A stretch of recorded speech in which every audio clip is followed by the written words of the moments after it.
Здравейте и добре дошли в реализацията на последния ми проект. Като гост влизате първо в антрето, където ще ви посрещне портманто, изработено по поръчка от стена до стена, от пода до тавана, така че да използваме максимално всеки 1 сантиметър от помещението. Влизайки навътре, преминаваме към душата на всяка къща, а именно дневния сектор. Този дневен сектор се простира на 50 квадратни метра. Диванът е изработен по поръчка, а материята е пригодена за домашни любимци, тъй като семейство имат и куче и кот. Този диван може да събере 10 плюс човека спокойно сядане. Пред него виждаме и маса, изработена от масив орех, с метални крака, с черен мат, както е в стила на по-голямата част аксесуарите в къщата. Отсреща виждаме композиция, проектирана специално за този телевизор.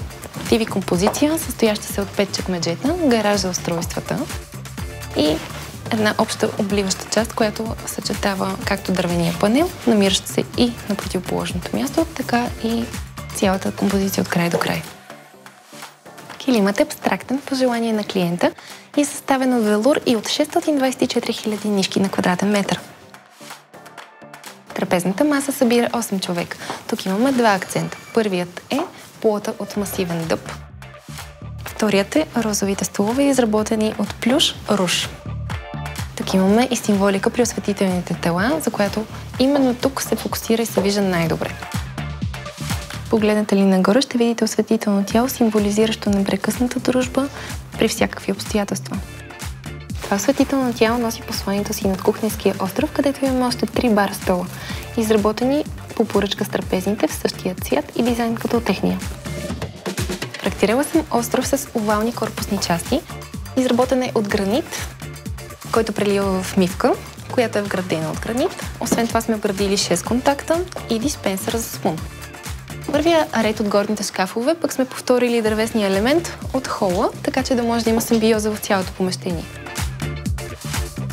Можете ли да познаете, че в тази кухня имаме 15 скрити чекмеджета? В търсене на минималистичното, ние сме ги скрили зад общи врати. А ако погледнете тук, ще решите, че имате стена от шкафове. Всъщност не, имаме още един работен плод.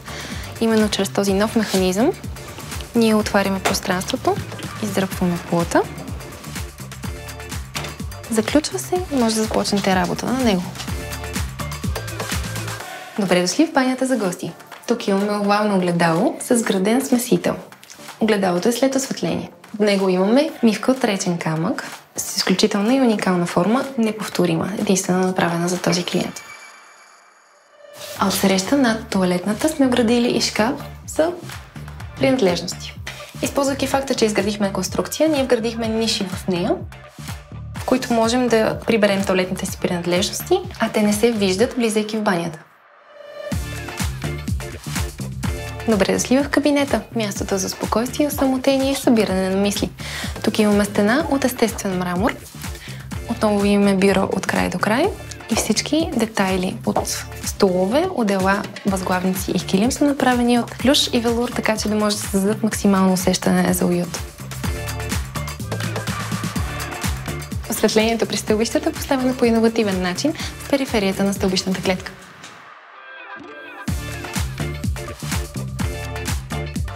Следвайки минималистичния стил на къщата, преминаваме в банята, където сме направили мивка от камък, в която сме скрили сифона и сме вградили диспенсър, така че да няма допълнителни или излишни шишета върху плота.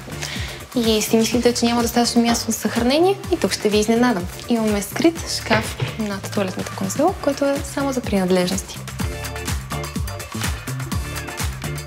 За първи път проектирам спалня с размер 2,30 см, но това е направено специално за клиента, който е все още тинейджър, а вече е много висок.